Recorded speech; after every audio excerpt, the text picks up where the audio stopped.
climate change is something that is inextricably linked to literally every other social, geographical, physical problem, health problem that we experience on a global scale. We can look at even like terrorism, like these absolutely these different factions, and we can look at the military and see how rising sea levels actually, like just by a small percentage, really screw with how we do like naval warfare.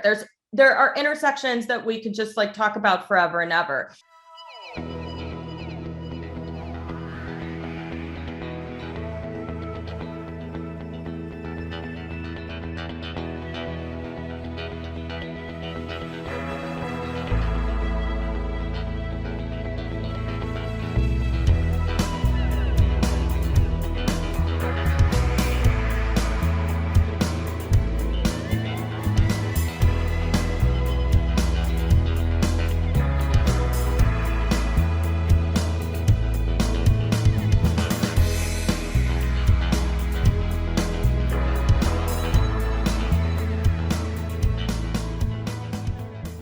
Hi, everybody. I'm Dr. Kristen Donnelly, one of the good doctors of Abbey Research. And at Abbey Research, we deeply believe that curiosity can change the world because it's the only thing that ever has.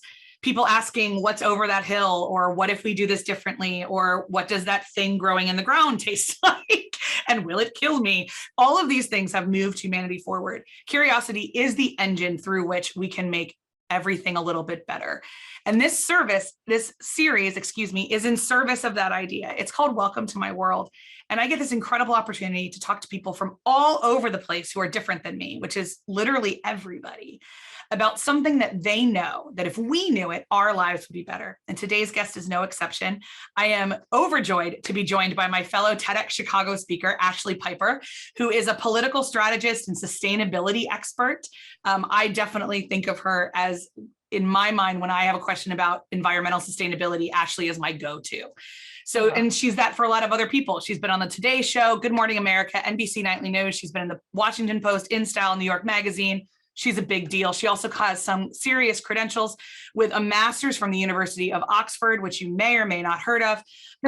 And she's also written an incredible book that I'm in the middle of right now, and I can't wait to review on the channel, called Give a Shit, Do Good, Live Better. And I'm really excited to have Ashlee here on the channel. Ashlee, so thank you so much for joining me. Oh my gosh, what a beautiful intro. Thank you for having me. That was amazing. I'm like, bring you everywhere with me, girl. I know we all need hype people, right? Like you are just amazing at that. Damn. Well, it's easy to be honest with somebody that I deeply do admire so much. So what I would love for you to share with my audience here is why sustainability? Why is that your life's passion? Yeah, it's a great question. And sustainability was something I kind of unearthed, I would say, like later in my life as a passion. I was, as you mentioned, a political strategist for about a decade.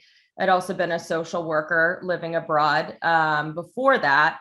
And so I had this kind of like 10-year career where I was, working in government, working in direct service, and then eventually moved to Chicago and started working for a political consultancy where I was directing and ostensibly building campaigns for different candidates and also for different government agencies at all levels in the United States. And at the time I was kind of struggling because I couldn't choose my clients. So I was working for a lot of people, building their campaigns, making their messaging resonant, who I didn't agree with, really. And not like you have to agree with everything, but it's a job, right? So you still try to bring your best there, but there are people who just had very not inclusive, not progressive beliefs that mirrored my own. And so it became kind of something that used to be a challenge that I enjoyed to something that I actually felt was becoming detrimental, not just to me, but also to kind of like the public, right? Mm-hmm. Like, you're helping someone who you think and you kind of know is sort of like a shitty person, be a competitive candidate. That is not something you necessarily go home feeling good about. So at that time, there's a reason why I'm kind of prefacing all this. At that time, I was trying to find other ways in my personal life to counterbalance that, to feel like I was doing some good stuff while I figured out, was this what I still wanted to do career-wise? And I became vegan just because I'd adopted my dog and I just felt compelled to kind of like do that. I started to see her in every single animal and that really drove me in that direction. And I really enjoyed that journey. I found it to be fun. And like I was aligning my actions with my personal values, and there was some relief in that. And then I kind of consider like, I mean, I was like a totally insufferable vegan at the time, like a baby vegan. So, you know, nobody likes those. I'm Oh no, fresh converts to any idea are the worst. It's like when you first start CrossFit, like, please just put yourself in a room and don't talk to the rest of us until you balance back out. It's okay. I love your passion, but I lived through the evangelical boom of the 90s. I don't need to live through it again. Exactly. So I fully recognize that I was extremely tough to be around for family and friends. And I was kind of navigating like just becoming different and evolving. And because it wasn't just like a diet, it was like how I saw everything. Yeah. And it was my gateway drug to sustainability. And I became really passionate about learning more about the intersection of our own individual habits and, you know, climate change. And so that was something that really hit me like when I turned maybe like 29, 30. So of course, by no means old, but definitely something where I had already meted out a plan for myself in my life kind of, and was living it. And what happened is I just became so passionate about sustainability. And I just really felt like nobody is really signal boosting this in a way that is reaching the mainstream, like in a way that's addressing a lot of the stigmas that are out there in the mainstream about sustainable living. Like so many stigmas. It's crunchy, it's expensive, it's inconvenient, it's uncool, you're going to be fringy, it doesn't work, you know. And I felt like, why aren't people going on TV? And I was kind of approaching it like a political strategist. Why aren't we, you know, reading about it in mainstream magazines? Why aren't we kind of getting to people through the beauty and the fashion space? And there wasn't a lot of that then. And so I didn't really have like an idea of what that might look like, but I felt really pulled to do it. And I felt kind of like I have the skill set to do this. So let's see if I can do it. And I just one day truly with very little preparation, and in hindsight, probably should have made more, not just financial preparation, but emotional preparation around like, you can quit your 10-year career. You don't know the emotional fallout of not being able to have a discrete elevator pitch response to people when they ask you, what do you do for a living? And this has become so much of a part of your identity. And now you're going to like wipe the slate clean of that. So I just quit. I felt I wasn't married. I didn't have children. So I felt like if I'm not going to do it now, when am I going to do it? When would I have the opportunity to do it? So that's kind of the genesis origin story of how I became interested in sustainability, and then how I kind of broke away from an existing entrenched career to start to do it on the side. And yeah, it just felt like such an unmet need in not just the market, but like just in what people were receiving as communication around it. And I felt like I could kind of fill some of that. That makes, I mean, we could go a couple different directions. Like I so resonate with the lack of an elevator pitch, because that's been one of the things that for Abby Research, like my job is very hard to elevator pitch. So even now when people are like, so how did you come to this ask me on a podcast? I'm like, it is not a succinct story. So please give me a couple minutes. But it is we are so defined in society negatively, I think, by what we do, that it does become a complete lack of identity. So let me comment on that, and then we're going to park that because we could spend the rest of the time on that. And what I want to get to is this idea that you just said, whereas what is the balance between individual actions and actual sustainability? And the kind of, I think to a certain extent, myth we've been sold that individual action is enough. So can you unpack that for us? Sure. Yeah. The first thing is individual action is not enough. And I think sometimes when people like me talk about personal responsibility or personal habit shifts in sustainability, folks get really touchy because they think that we're speaking about it in a vacuum, and that we're basically placing all of the culpability on individuals like you and me. Yeah, like I'm not vegan, so therefore I am the problem. Like kind of narrative. Yeah. When really we know that it is a handful of corporations, namely those in agriculture and fossil fuels, who have contributed most significantly to like a third of all harmful global emissions, right? But people hear that and they think, okay, I'm absolved from it. And I think sometimes people forget that we actually still, we hear fossil fuel companies and we think, oh, I don't support that. And it's like, you live in a heated home. Like, I mean, we kind of dissociate ourselves from that because the problem is so enormous and we've been told for so long what we do individually just doesn't matter. So where I come from, like how I bridge that gap is I feel like, one, we know that we are more anxious than ever about, like what's happening to the planet, because we're seeing more physical manifestations of it in the Western world. Other lower lying, like physically lower lying, economically depressed countries have been receiving the brunt of climate change forever. But because we're starting to see it here in the United States specifically, people are getting really nervous. And I think also younger generations are nervous. And we have data to support that. They know that this is a real fucking thing. And a lot of people deny that it exists, even though we're seeing this evidence. Yeah. I mean, as you and I talked, they're declaring the first entirely climate-based famine in Madagascar. Yes, and climate change is, we could have like a whole other conversation about this, but climate change is something that is inextricably linked to literally every other social, geographical, physical problem, health problem that we experience on a global scale. We can look at even like terrorism, like these absolutely these different factions, and we can look at the military and see how rising sea levels actually, like just by a small percentage, really screw with how we do like naval warfare. There are intersections that we could just like talk about forever and ever. So I always say, like, if you're interested in any kind of social justice thing, be it, human rights, equality for women and marginalized people, like you got to get on the sustainability train, because that is a place where you are going to be able to address and in some ways ameliorate a lot of those issues. So we know we're anxious. We know that we're freaking out about climate change. Well, most of us are, hopefully. And so I really, like you, I come from kind of a more clinical direct service background. And we know that anxiety is alleviated by a lot of things, but also by taking action. Even if we feel like that action is small, it kind of does give us that boost to continually build upon that and feel like we're being proactive. And that can assuage some anxiety. So it's good for us. And then there's this term of like other care that's kind of become popular. It's like the counterbalance to self-care. Oh, okay. And we know, like CNN actually had an interesting article that shed light on a researcher who's been doing some cool stuff at Stanford around how self-care actually is not as effective as we might think it is. But other care is proving to be extremely effective in kind of getting us out of ourselves and helping us to not ruminate as much on our issues that can be really exacerbated if we sit and ruminate on them. So I consider sustainability to be both self and other care, because we don't have a planet, we ain't got ourselves, and we don't have other people.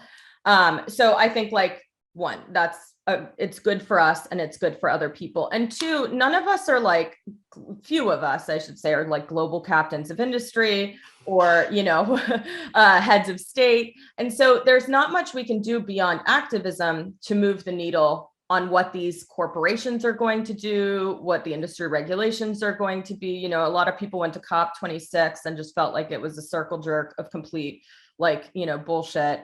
And it kind of is, that's why I actually don't go to those things anymore, because I just feel like it's a bunch of, just blowhards talking a good game, but not actually making a change.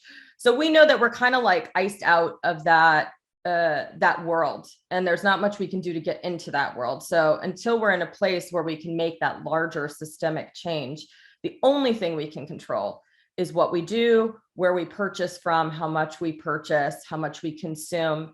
And so I feel like, yes, personal habits, we know they roll up to be collective movements in a lot of ways.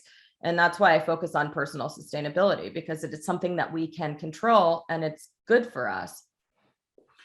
That was very long. I went on lots of it's okay. This is how all of our conversations go.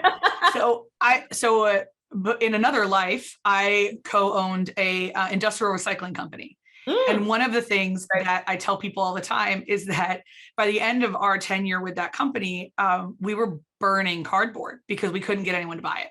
Yep. And so folks were like, well, I mean, I'm sure we were still like, I'm sure everything I recycle goes to be recycled. I was like, it no longer does, actually. No. Because there's no market for it. There's no aftermarket. Yeah, there is no. There's no aftermarket for recycled products. And Yeah. I don't think there ever will be again. When I look at the global movements of the global economy, there's just not going to be. There's still importance in recycling. There's still importance in all those kind of things. But for a long time, and I think for our generation, we're around the same age, Yeah. personal sustainability meant only recycling. Like that was it. Yeah. But from you, I've learned that it's actually a much broader and wider term. It involves knowing where our clothes come from. And especially everyone needs to follow Ashlee on Instagram, where she really talks about clothes in particular. And where some of our other stuff comes from. In a way, one of the things I hear you asking all of us to do is to be critical of all of our consumption, and not just what we do when we empty the milk container.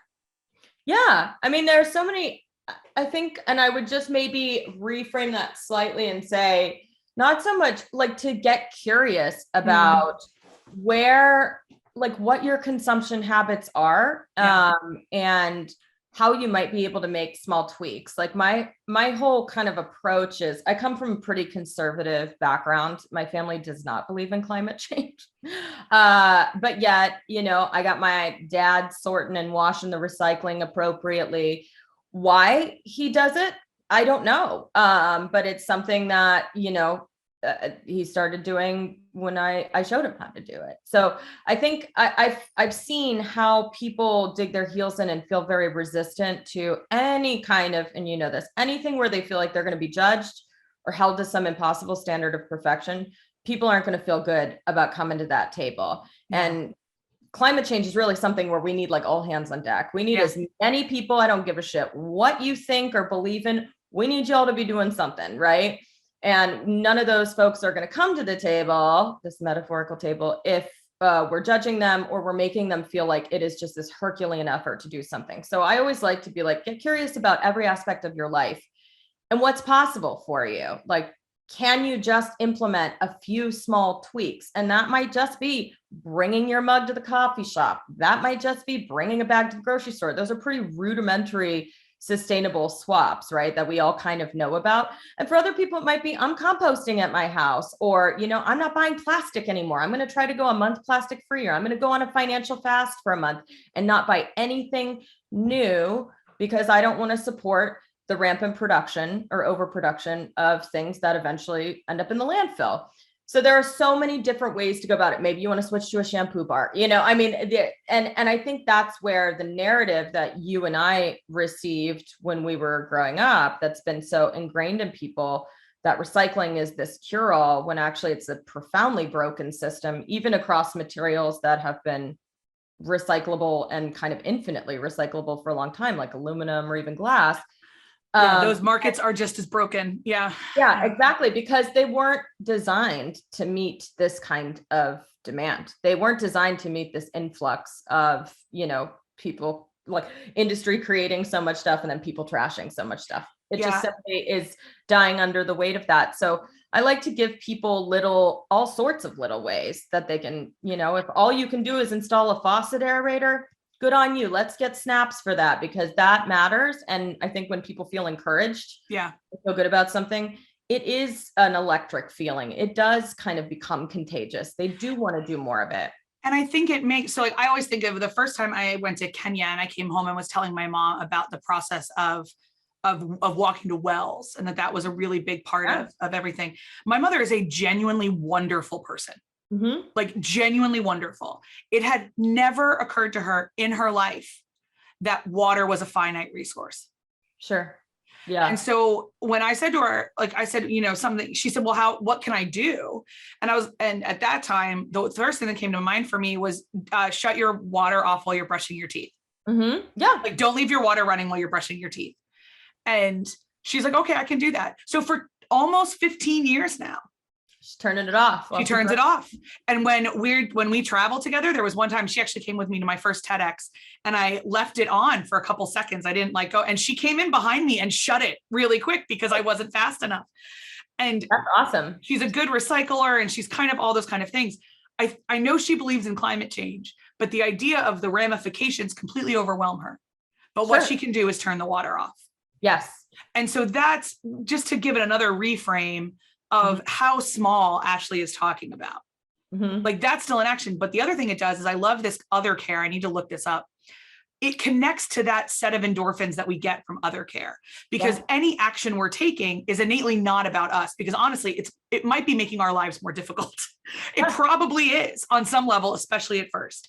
So anything you're doing is about respecting the fact that we are part of a multi-generational, multinational network of humanity that needs everybody to chip the hell in. Yes, absolutely. And I look at it like, I mean, I don't have children yet, maybe ever, I don't know. But I do these things because I know it's going to hopefully have a net positive impact. Not really for me. I'll probably be gone. You know what I'm saying? But drinking White Russians up in the sky. But for other people who have children, you know, for future generations, that's why I think it's kind of important. And that's what fuels me. And that is that other care kind of hit of, I don't know what it is, dopamine, serotonin, whatever it is that makes you feel probably good. both, honestly. Probably all of it. Yeah. And it's, so I agree with that. And it's those also, like your mom is a great example, because maybe it took a little bit of kind of like rewiring her habits to start to, and a little bit of vigilance to turn off the tap. But now it's like muscle memory for her. Yep. So much so that she hears your water run and she's like, no, let me turn it off. And I love that, because I really do think that's the case with any habit. If we just do it for a little bit, if it's easy, if you feel celebrated when you're doing it and you feel good after doing it, you're going to want to find more opportunities to do that, to get that same feeling. Yeah. So obviously a next step everybody should do is to consume your book. That is good consumption. But what other kind of, if someone's watching this and they're pretty inspired and they're like, okay, I can do a little thing or whatever, like what's next? Like, what do you recommend the next steps being? Just continued curiosity? I think continued curiosity, I think kind of do a life audit. If you're really interested in going on like a sustainability journey and you want to find area, you first need to know kind of where to start. And everybody's lives are different. Everybody's personal economics and finances are different. Everybody's situations are different. So looking at your home, looking at your lifestyle and seeing, you know, how much do I throw away every day? How much meat do I eat a week? You know, like how many new things do I buy that I've never worn? And just kind of evaluate it. I think that's always good without judgment, just more kind of being like, hey, let's face the facts. I stress shop. I used to do this when I was a political strategist all the time. I had a lot of money, but I wasn't very satisfied with my life. Obviously, I was conflicted about what I should be doing. And I would literally go to the mall in like rare pockets of time I had where I wasn't working. And I would just browse mindlessly. And then I would just buy a bunch of shit that I never wore, didn't need. I mean, I was buying like duplicates of stuff I already had at home. I mean, it was, you know, and it was a way of me kind of zoning out and it was relaxing to me, but it wasn't relaxing at the end of the day when I would get like a credit card bill or something like that. So consumption is a really interesting thing that we have been conditioned to through marketing and all that stuff. And I think sometimes just taking a step back and looking at just our consumption habits across the board, not just like money, but also, you know, what we buy to eat and you know, what we like consume media wise and stuff, like looking at that and being really objective around like, is this helping me? Does this make me feel good? And does this feel contributive to my values? And if it doesn't, then there are loads of ways to make changes around that. If we're talking about the most impactful, I often get the question like, I'm an individual, what's the most impactful thing I can do as a person that is going to help the planet? The answer is pretty much always the same. And nowadays, thankfully, it is not as controversial as it used to be when I was talking about this like 10 years ago, because we have pretty well-respected bodies like Oxford and the UN who are doing longitudinal studies on this. But the most important thing, most impactful thing you can do, not driving a hybrid car. It's not carpooling. It's not, you know, it's not buying a bunch of eco-friendly shit. It is changing how you eat. And that is a fact that I know is very difficult for people to get their heads around sometimes, because food is so culturally entrenched for us, and, you know, pleasure center, memories, you know, traditions, all of those things. Doesn't mean you got to go whole hog and go vegan or even vegetarian. It just means that the choices that you make, if you're eating seasonally, locally, and with fewer like traditionally raised animal products, which still account for about like 96% of what is sold in the US, are like these big scale factory farms that we know do contribute to like 41% of harmful global emissions. Just eschewing those for something else, like, and changing the way that you eat to be more plant forward and to be more, you know, if you got a CSA or something like that, be a little bit more local.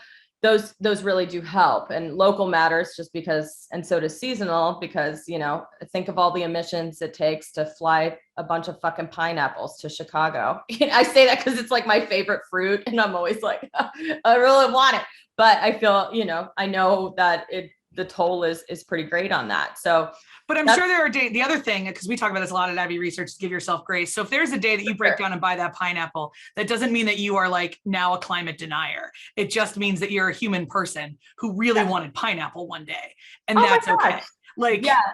And I get that, you know, I see that a lot with kind of, again, these like baby environmentalists, you know, who will maybe follow me on Instagram or something. Like, for instance, yesterday I reposted a picture. I'm going down to Florida Gulf Coast University next week because they're actually using my book as their common reading for all the incoming freshman class, which is amazing. And so congratulations. Oh, thanks. And it's exciting for me because I'm thinking like, gosh, imagine being like at a college where your first reading assignment is something about climate change and how to be a more sustainable person. That, I think that's really cool. And it has shit in the title. Like, that's fun, you know, like we're gonna have a good time. So I'm going down there to speak next week, and they have been really hyping it up. They're the nicest people. And they had a picture from kind of like a hype up event or whatever, where they had made cookies in the likeness of my book cover. Yeah. And I thought it was precious and so thoughtful of them. And the cookies seemed to be wrapped in some kind of plastic or cellophane or whatever. And the amount of people that I got on Instagram who were like, but it's wrapped in plastic, so it doesn't matter. And I'm thinking like, so I said, okay, you know, that's fine. It's good to be a critical thinker and to observe these things. But also, one, we don't know if that is home compostable or biodegradable cellulose. Like, we don't know. A lot of places actually do use that.